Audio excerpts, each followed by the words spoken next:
안녕하세요, 여러분. 성공합시다. 우리가 살다 보면 내가 한없이 작아지는 때가 있잖아요. 도대체 왜 그럴까요? 상황이 같을 때도 어떨 때는 내가 할 수 있을 것 같은 생각이 들기도 하고, 어떨 때는 너무 불가능이다 이런 생각이 들 때가 있잖아요. 오늘 그 이유를 본문에서 딱 알려주시는데요. 하나님 주시는 메시지로 다시 한번 힘을 내는 그런 시간이 되면 좋겠어요. 자, 이스라엘 백성들은 지금 엄청난 순간에 와 있어요. 하나님께서 그들의 조상들에게 주시기로 한 땅, 이제 드디어 가기 직전이잖아요. 그 가기 직전에 정탐꾼들을 먼저 보내가지고 진짜 하나님 말씀이 맞나? 우리가 살 그 땅이 젖과 꿀이 흐르는 진짜 그런 땅인가? 이런 거 알아보라고 보냈잖아요. 드디어 그 사람들이 돌아왔어요. 백성들이 얼마나 궁금했을까요? 지금 그 돌아온 정탐꾼들의 말에 엄청나게 영향을 받을 거예요. 자, 도대체 어떤 보고를 하는지 한번 살펴볼게요. 21절. 그들은 올라가서 신 광야에서부터 하맛 어기 르홉에 이르기까지 그 땅을 탐지하였다. 그들은 또 네겝 지방으로 올라가 헤브론에 이르렀다. 거기에는 아낙 자손인 아히만 부족과 세세 부족과 달메 부족이 있었다. 헤브론은 이집트의 소원보다 7배 먼저 세운 곳이다. 그들은 에스굴 골짜기에 이르러 거기에서 포도 한 송이가 달린 가지를 꺾어서 두 사람이 막대기에 꿰어 둘러매었다. 석류와 무화과도 땄다. 이스라엘 자손이 거기에서 포도송이를 땄기 때문에 사람들은 그곳을 가리켜 에스골 골짜기라고 불렀다. 자, 정탐꾼들은 40일 동안 가나안을 두루 탐지했어요. 앞에 모세가 말한 것 같이 저 끝에서부터 저 끝까지 구석구석 다 살펴보고, 그러니까 전체를 살펴보고 헤브론을 거쳐서 돌아왔죠. 자, 헤브론이 언급이 되는데요. 왜냐면은 이스라엘 백성에게 너무나 중요한 장소이기 때문이죠. 헤브론은요, 하나님이 아브라함에게 처음 가나안 땅을 주시기로 약속한 곳이기도 했어요. 또 아브라함이 돈을 주고 처음 산 땅이기도 하죠. 그리고 그 이후에 라헬은 길에서 죽었으니까 라헬을 뺀 그 나머지 모든 가족이 그곳에 묻혔어요. 나중에 이곳을 유다 지파가 차지하게 되었고, 다윗이 왕이 되기 직전 정치적인 기반을 쌓았던 곳, 거기가 바로 이 헤브론이죠. 그리고 전체 이스라엘을 다스리기 전에 먼저 남방 유다의 왕이 되어가지고 7년 반을 다스린 곳이기도 했어요. 너무너무 중요한 곳이니까 그곳을 언급하고 있는 거죠.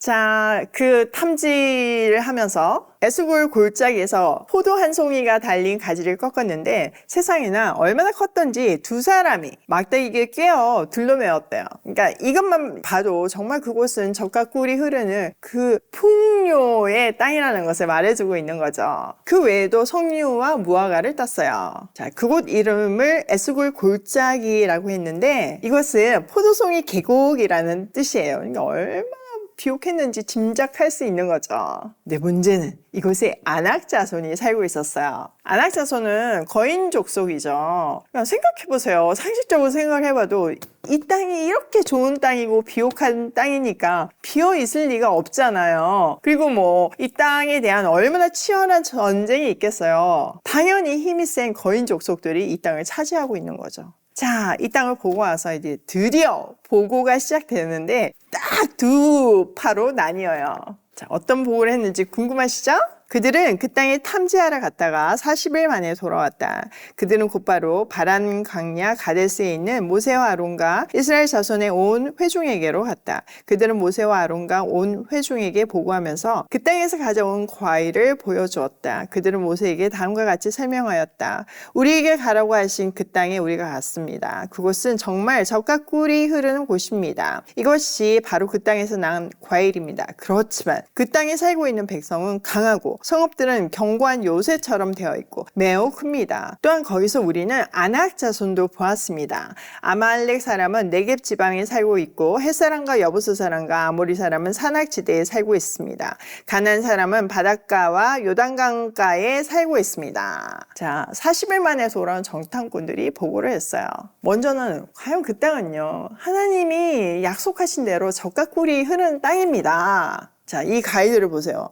얼마나 비옥한지 아시겠죠? 이러면서 갖고 온 과일로 증거 입증을 했어요. 근데 그들의 포인트는 그 뒤에 나오죠. 다양한 민족들이 경관 요새를 만들고 성읍에서 살고 있다는 거예요. 거기서 거인족도 봤다는 거죠. 그러니까 한마디로 말하면 그림의 떡이라는 거예요. 정탐꾼들의 보고에는요, 이렇게 두려움과 불신으로 가득 차 있었어요. 당장 눈에 보이는 현실, 거인족, 경관 요새에만 집중을 하고 그것보다 훨씬 크고 강한 하나님이 주신 약속에 대해서는 까마득하게 잃어버리고 신뢰를 하지 않는 거죠. 분위기가 완전 싸늘해졌어요. 뭐 그럴만 하잖아요?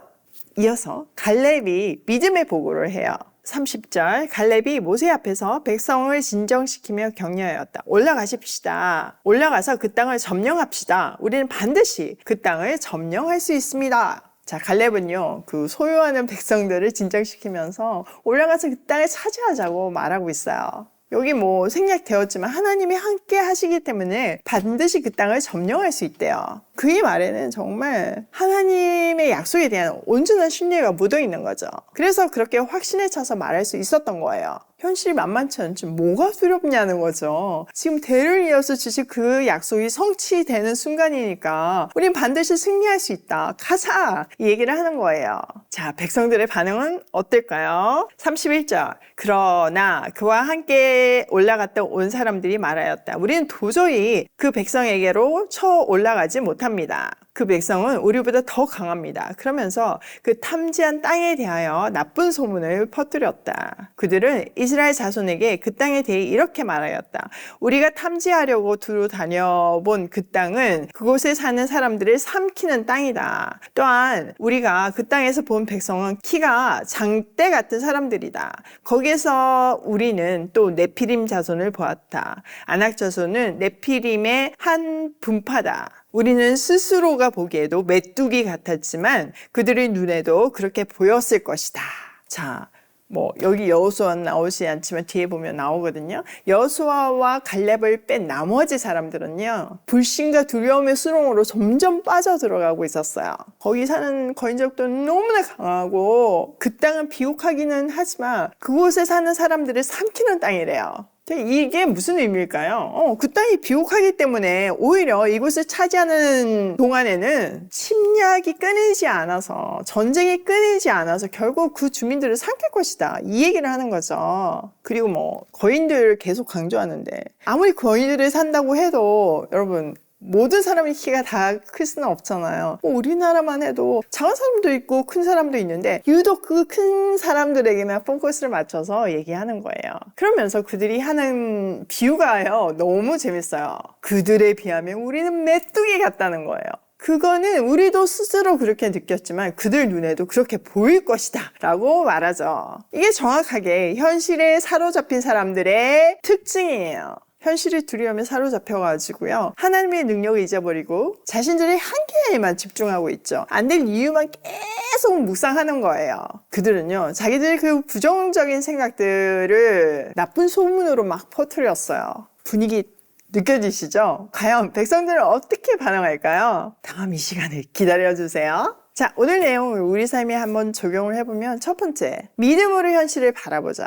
같은 곳을 봤지만, 같은 조건을 봤지만 확연하게 다른 두 그룹이 있어요. 그 출발점이 뭔가요? 네, 바로 믿음이에요. 두려움에 사로잡혀 아무것도 못하든지 아니면 믿음으로 정복할 용기가 생기든지, 여러분 어느 쪽에 서시겠어요? 자, 두 번째, 부정적인 생각은 공동체를 뒤흔든다. 지금 여기 딱 느껴지잖아요? 나의 불신은요, 나뿐만 아니라 내가 속한 공동체, 우리 가정, 우리 회사, 뭐 교회 다 뒤흔들어요. 내가 긍정의 어떤 소망의 진원점이 되지 않고 불신의 진원지가 되면 안 되잖아요. 딱 염두에 두고, 만약 내가 그런 생각이 든다 해도 입을 다물어야 해요. 그리고 믿음으로 기도해야 되는 거죠. 세 번째, 전능하신 하나님의 동력자가 될 때 기적이 일어난다. 여러분, 현실은 뭐 이때나 지금이나 녹록치 않아요. 갈렙도 현실의 어려움을 무시하지 않았어요. 그렇지만 그것보다 더 크신 하나님을 신뢰했기 때문에 그는 용기 있는 행동을 할 수 있었고 사람들을 설득할 수 있었던 거죠. 우리도 마찬가지예요. 우리 앞의 일상은 녹록치 않지만 전쟁터 같은 현실 속에서 살지만요. 이 상황에 함몰되지 않고 시선을 하나님께 고정시킬 때 우리는 전능하신 하나님의 동력자로서 하나님의 그 놀라운 계획을 이루는 그런 멋진 삶을 살 수 있어요. 믿음이 우리를 승리로 이끌 거니까요. 오늘도 현실에 함몰되지 않고 믿음으로 힘을 내며 고싱해요.